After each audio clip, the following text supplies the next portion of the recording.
for some reason leave quietly, leave politely, etc. So today, our speaker is Don Romesburg, who is a associate professor and chair at Sonoma State's WGS department. He actually founded our queer studies minor, which is something I'm thinking about picking up. He was trained as a historian with interdisciplinary gender and sexuality studies emphases, and he's published a plethora of works. There's a long list here, so good for you. And yeah, mostly on. Good enough? More or no? Yeah, that's great. Okay, sorry, I'm terrible at this. That's great. No, that's good enough.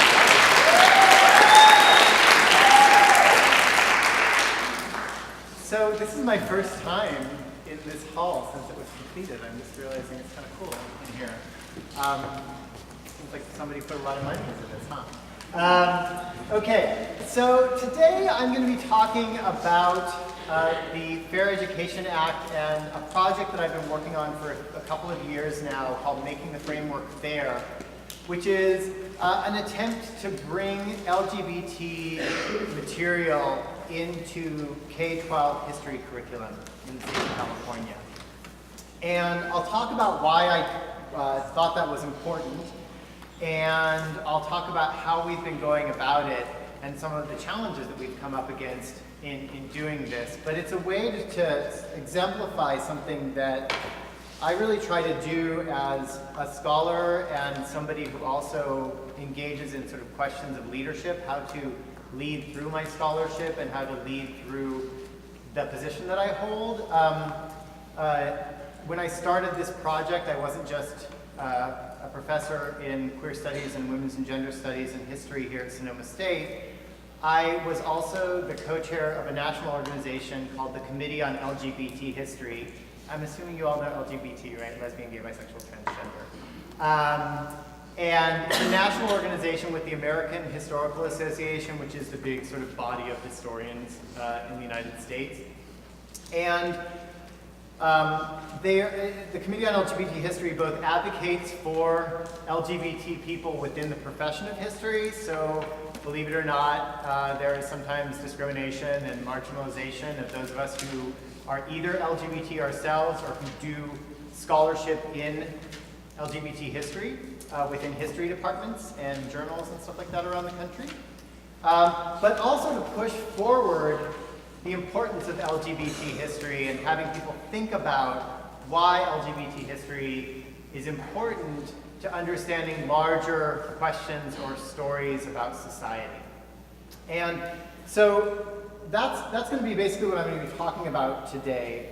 And I read the piece about diversity that you all read, Chapter 5, Understanding Others, for today. And a couple of things struck me about it beyond the fact that, yes, it's of course important to have some basic empathy and sense of relationality with difference and some kind of cultural competency where you have some kind of basic understanding about where diverse communities are coming from and where diverse individuals are coming from.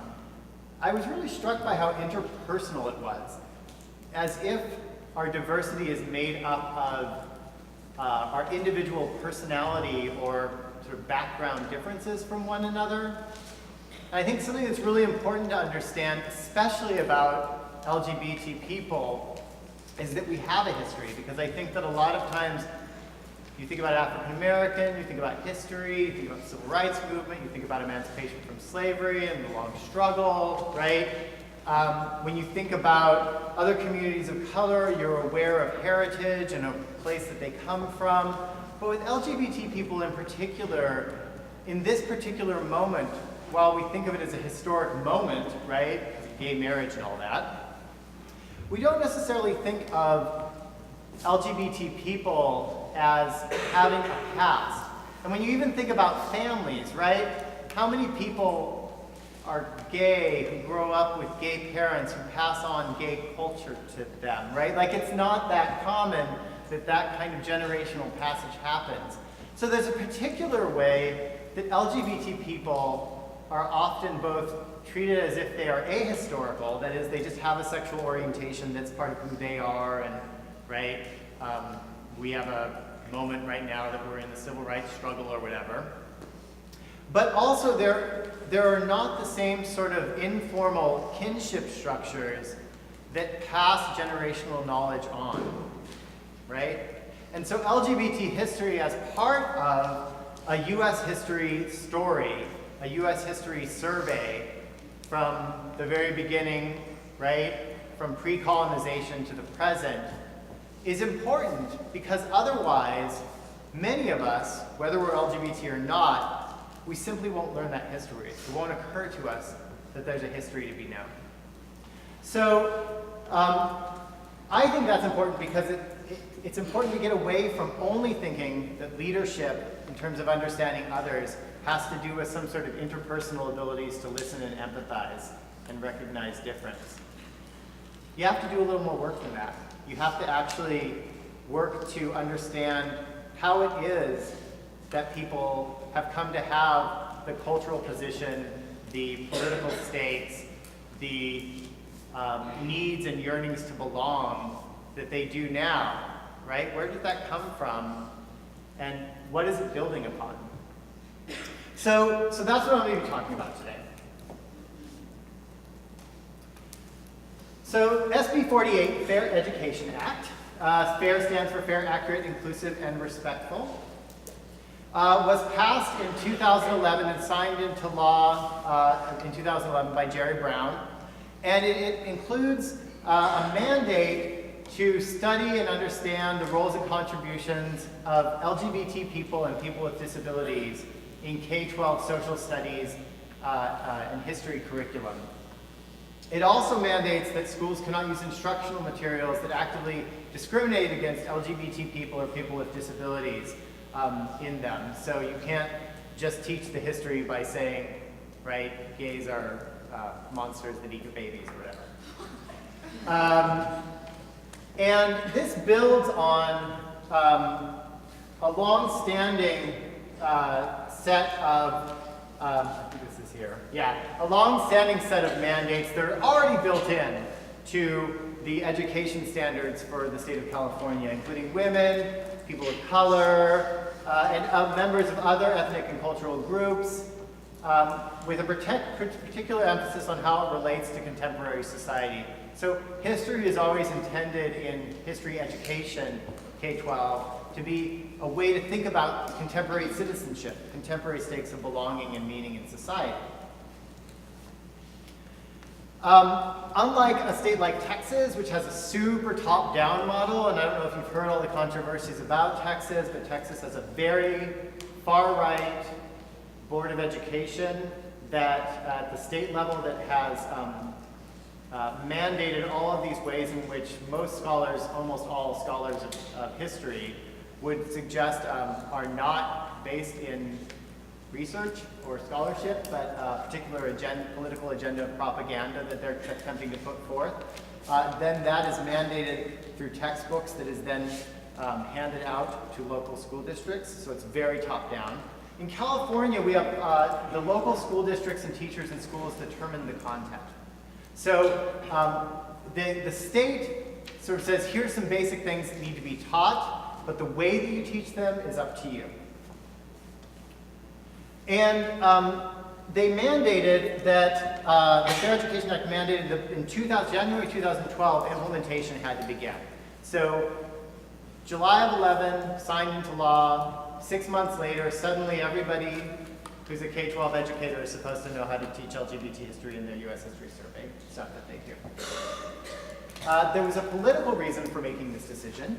There was a fear, well-founded, based on Prop 8, the marriage thing, that if it didn't immediately get implemented, there would be a mobilization against SB 48 through the ballot process, right, through the initiative process, and there's some sort of constitutional amendment or something would be put into place that would say LGBT stuff can't be taught in school or something, right, which is what happened with the marriage thing in 2008, right? The California Supreme Court said marriage equality, A-OK, right? And then the Prop 8 in November of that year, voters in California decided, actually, we'd rather have a constitutional amendment that explicitly says that marriage is between a man and a woman, right? And then there was no more gay marriage, right? Until it's very complicated. court decisions, et cetera, that finally gave marriage equality to the state of California. So there was a quick desire then to implement. It had to be implemented quick so that people would start to see that implementing it didn't mean that we were going to be constantly talking about, I don't know, sodomy in 5th grade or something, right? Textbook reform, because of financial issues that were going on with the state at the time, was suspended until 2016. So no big changes were going to be happening in terms of the textbooks until then. And so Fair Education Act advocates were wondering, what could we do to really make sure that implementation happens, not just in the law, but actually happens? We had a couple of challenges before us.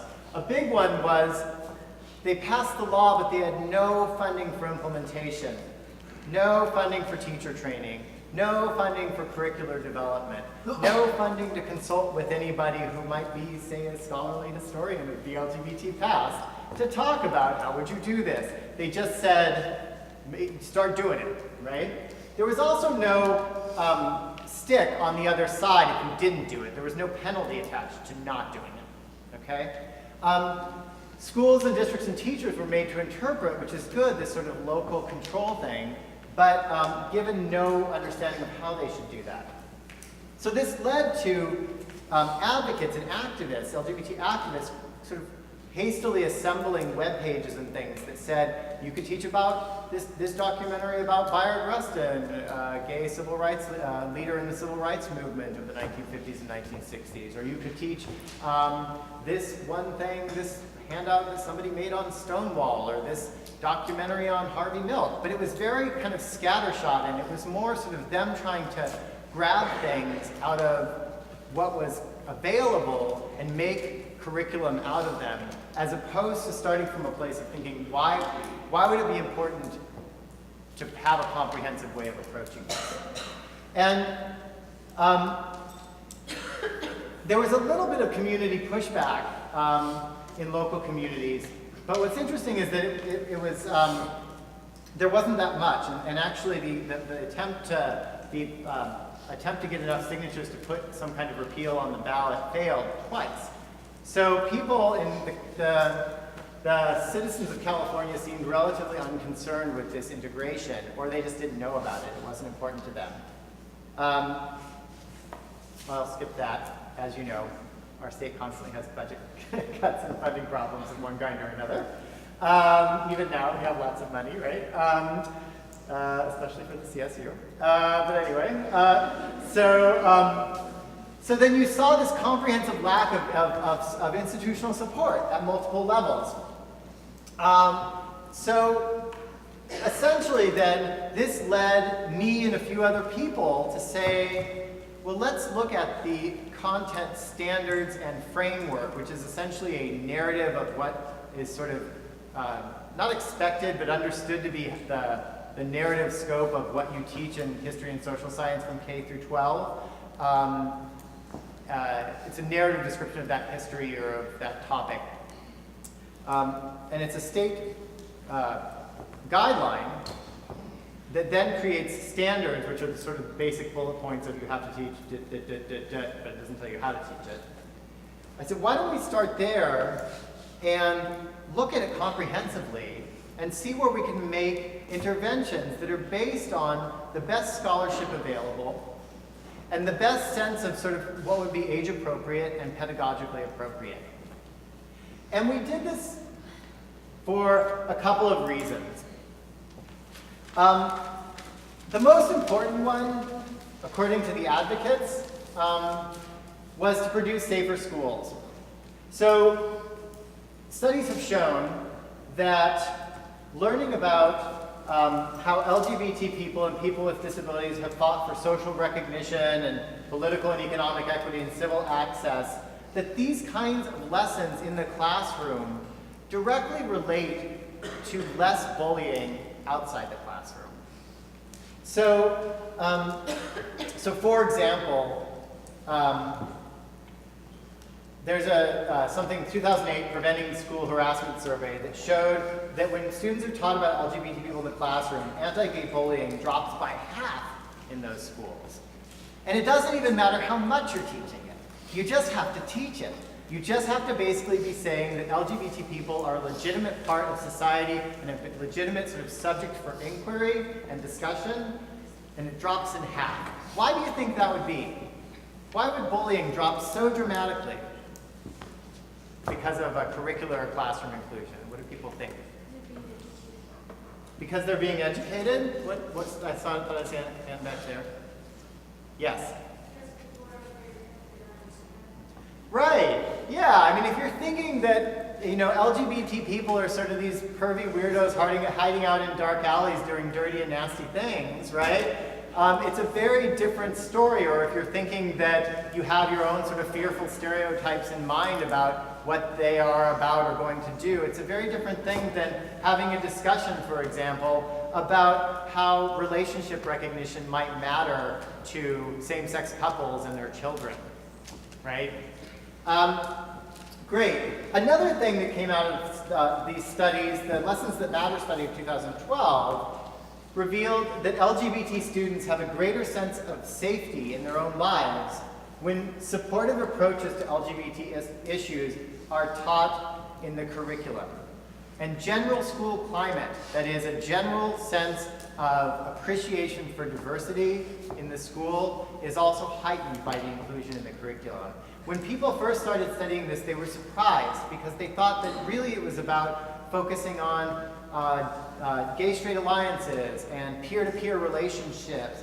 And they found that one of the really large pushers of not just tolerance, but acceptance and a greater sort of culture of climate of diversity inclusion started first with curricular inclusion, that was an important place for intervention.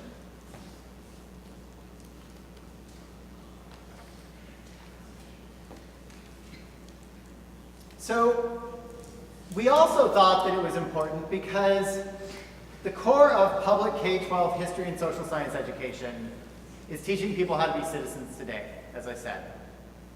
And if you're not teaching about people of color, colonization, immigration, LGBT people, people who have single moms and dads, people from adoptive backgrounds, people that have incarcerated families, if you're not teaching about these things in the classroom, then you're not teaching young people how to become engaged and informed and active citizens in the diverse world that we currently live in, right? You're feeding them some kind of propaganda for the world that you wish that it was, as opposed to the circumstances, social relationships of power, and institutions that have created the conditions in which we are, right?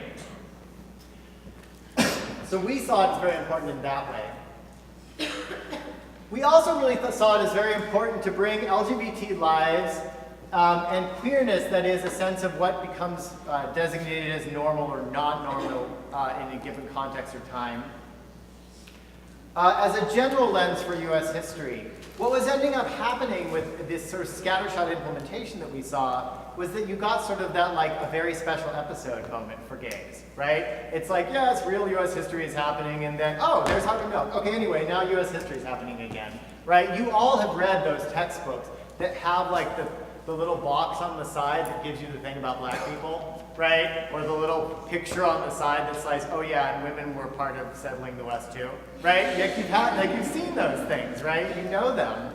And so we wanted to make sure that there was a comprehensive way of approaching this so that it was understood that gender and sexuality are analytical lenses through which to understand the past and its contexts, as well as think about our present. Okay, so I think for time I'm going to skip past this, boop, boop, boop.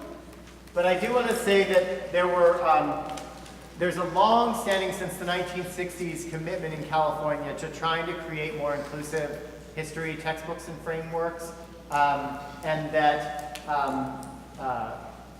LGBT stuff might have been brought in earlier, except that with the rise of sort of an assertive new right in the late 1970s and into the 1980s and on to today, there was a real pushback against the inclusion of gays and lesbians or LGBT people in any kind of cultural or educational setting of the public sphere. This idea that no sort of federal funding or state funding should go to anything that quote unquote promotes homosexuality. And so because of that, there was a chilling factor where people were uncomfortable and scared with the idea of even putting it into their curriculum themselves, right? Teachers were afraid they would be fired if they talked about it.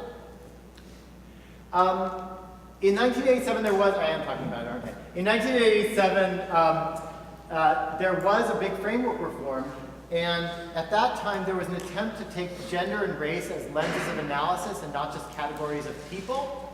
How do you think about how race works in society? How do you think about how gender works in society?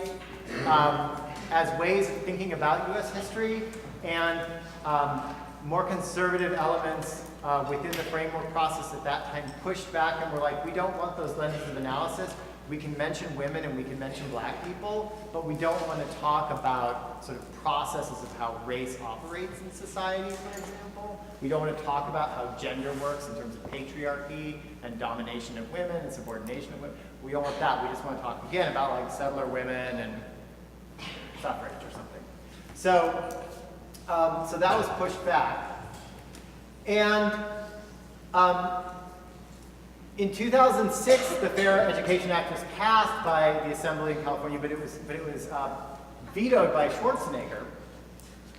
And so when the framework revision that was supposed to happen in 2009, every decade it's supposed to happen, didn't happen because of the economic recession, and the FAIR Act passed in 2011 and implemented in 2012, it created this funny sort of coincidence of history that gave us this golden opportunity to act, to use the new law and the fact that framework revision had been delayed since 2009 to get something together comprehensive so that in 2014, when the framework revision was happening at the state level, we were ready to go with something to give them.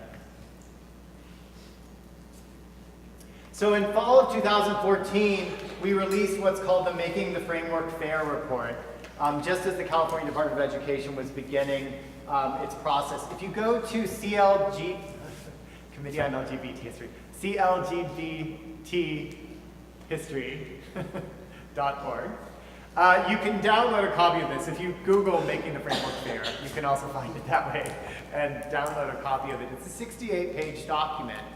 And what we did is we worked with over a dozen people, scholars from around the country, who are experts in the history of sexuality in early America, or the frontier West, or in Native American history, or in African American history, or the Progressive Era, World War II. We brought those people who were sort of the lead scholars in their area together. We showed them, here's what it says about World War II in the California framework now. What would you add if you needed to incorporate something about gender and sexuality and LGBT people? What would you add? And then we said, we need you to write a narrative of justification of scholarship of what proves this to be relevant and factual. And then give a sources consulted list so that we will have this huge set of resources for scholars, for teachers rather, and school districts and others to reach to when they're trying to prepare the stuff that they want to teach.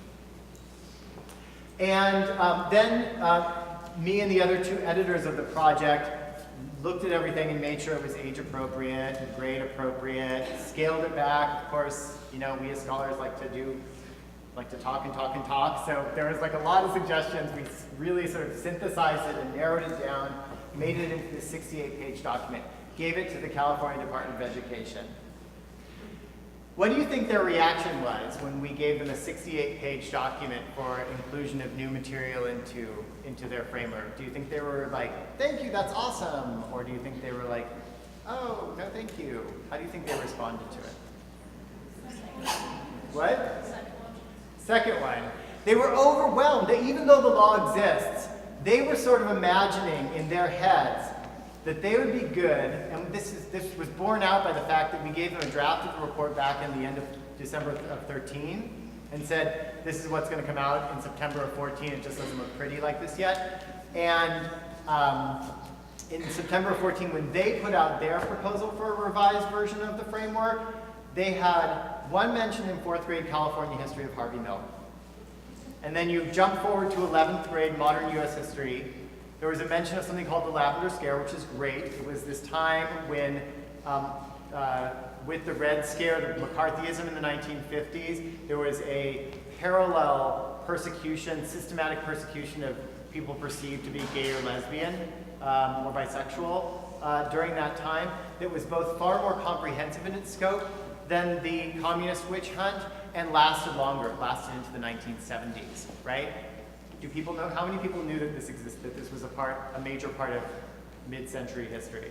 Right, okay, right, 5 of you. Right, isn't that interesting? Doesn't it make you think, maybe there's a reason that there's this persecuted minority that needs to fight for its rights? Oh, right, so they did put that in.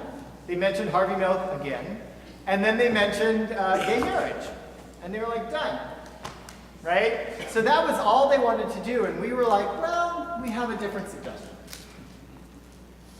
So the framework itself had almost, obviously before we came to it, had almost no mention of LGBT people or events, analysis based on gender and sexuality. We saw points of entry at every grade, possibly.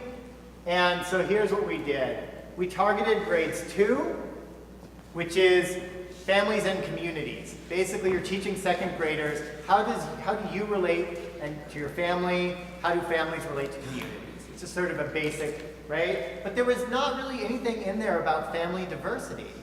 So it didn't say families come in all shapes and sizes. There are families who come from immigrant backgrounds and families with people with disabilities in them and single-parented families and same-sex parented families and transgender parented families. And like that stuff wasn't there. And so we said, hey, why doesn't that go there? Where you teach that family diversity is not just, is a social reality, right? That's not an ideological claim, right? In 4th grade, it's California history. And I'll talk a little bit about the changes we made there, proposed there. 5th grade is early American history, that was the hardest. 8th grade was 19th century, and 11th grade was modern US history. We went through, I've already said this, and we also made an argument that this fit in with the desires of the Common Core. How many of you have heard of the Common Core? Okay, right. So the Common Core is, at its heart, trying to get young people to have to do less regurgitation of facts and less testing and more capacities for communication and analysis and complex thought. I mean, that's basically what it's trying to do. Whether or not it succeeds is a whole other question, but we argue that bringing gender and sexuality analyses into everything from 4th grade or 2nd grade at regular intervals all the way up would actually fit the needs of the Common Core as well. So very briefly, in 4th grade, we talked about gender and sexual diversity in relationship to race, class, and the law. We argued that 4th graders should understand something about, for example, the fact that there were men who passed as women and women who passed as men in the California Gold Rush, and thinking about why would they do that in that context, right? It seems at first like, what, you're talking about cross-dressers with 4th graders? Right? But there's all sorts of reasons why someone might be a female-bodied, male-dressed, male-identified stagecoach driver in the Gold Rush era, for example. And there is actually a person, Charlie Parkhurst, right? So, and there's 2 children's book on Charlie Parkhurst, as it turns out. So there's all sorts of places where you can make those kind of interventions, but also a little bit that mentions how when you talk about the civil rights movement in California, in 4th grade, which you're supposed to do, that you can mention that there's a lesbian and gay or LGBT movement as well. 5th grade is hard because it's early American history, and a lot of what you learn at that time in terms of the history of sexuality and LGBT history has to do actually with sodomy law. I was sort of making a joke earlier about you don't want to teach 5th graders about sodomy, but it's a challenge because if you're learning about the Puritans in relationship to sexuality, you're learning about disciplinary they were in terms of the expectations of everyone complying to a religious mandate toward marital reproductive sexuality, and everything else was perverse, right? And so that would be useful to sort of talk about, but there's no way to talk about it without explicitly talking about sex, right? So one of the things that we thought was really useful in this time period was thinking about how many different Native American tribal communities had what are now called two-spirit traditions, where there was a position that was in many tribal communities respected and some not, where people who were male-bodied took on the roles and responsibilities of women in the community, but in doing, and sometimes had marriages and relationships with men in the community, and oftentimes were seen as having this ability to play a spiritual role where they connected the more sort of earth elemented things associated with women, with the sky related things that are more connected to men.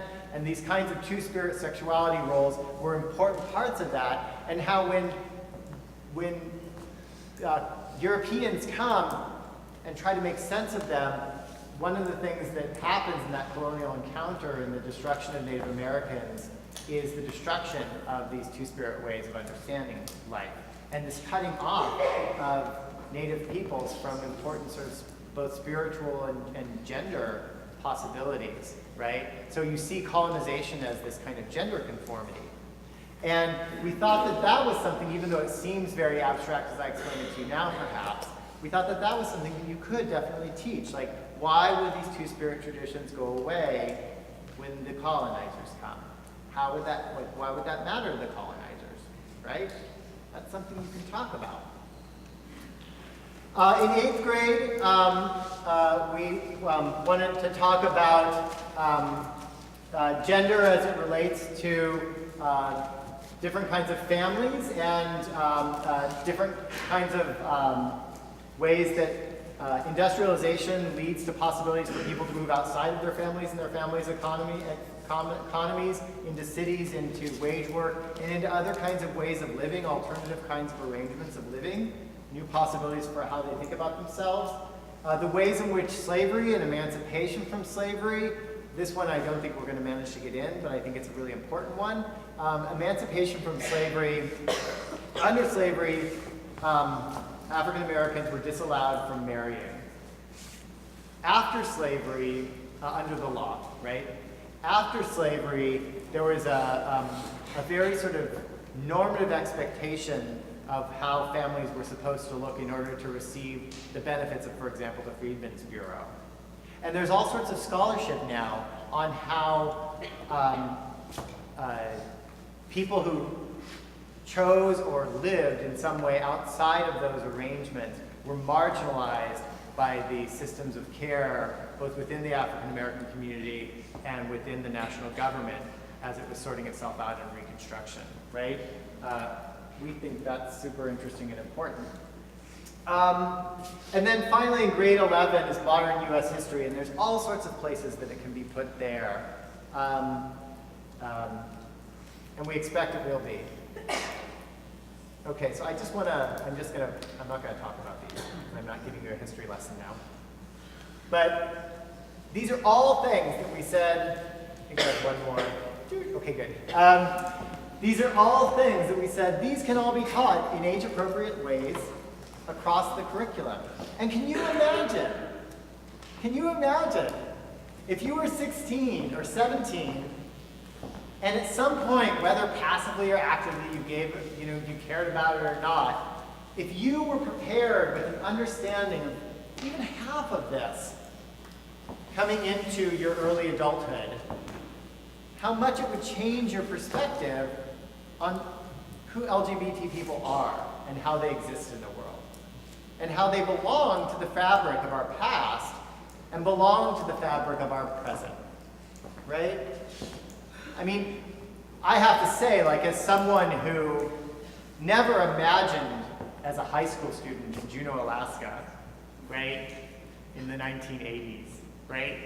I never imagined in my lifetime, I didn't even think it was I didn't even think you would ask the question of how can you bring LGBT people into US history. It didn't even occur to me that it would be a topic for respectable discussion, right? And here we are at this moment in California history when the California Department of Education is poised to make a decision sometime this year, probably September, as to how much of this is actually going to get included. And I want to say, I'm going to close out here, but I want to say that one of the things that has been humbling and important to me about this process is to realize that it is ultimately it's a political process, right? It's a process that requires not just scholarship and clearly communicated goals and things that are well justified by people who are deeply respected within our field. But the California Department of Education also has to come to its own reckoning with all of the omission of LGBT material in the past, like in its past iterations, and how far it has to come to really do the inclusion that we argue that the Fair Education Act mandates. And they're scared to do it. They're scared of political reaction. They're scared of pushback. They're scared of what they don't know, as someone said, right? And we're saying, you now know this history. You now know how it's incorporated into the fabric of US history. And now you, California Department of Education, have a mandate to follow up on that. And so we had to, when there's some really tiny suggestions went public in September, we had a 60-day public comment period. And so the Committee on LGBT History, GSA Network, which advocates for gay straight alliances across the country, and Our Family Coalition, which advocates for LGBT families, got together and we mounted this massive effort to get teachers unions, administrators, school board members, parents, students, concerned community members, organizations of communities of color, organizations of LGBT people, organizations of legal bodies, to all come together and say, this matters and this is the way it should be done. They have given you a blueprint to do this work, and now you need to do it this way. It's a best practices template, and California has this opportunity to make history by being the first state in the nation to do it. So do it. And they were, once again, in December, at the public meeting where I went to testify, they again sort of expressed being overwhelmed by the volume of voices that were coming to, and the diversity of voices that were coming to the fore saying this matters.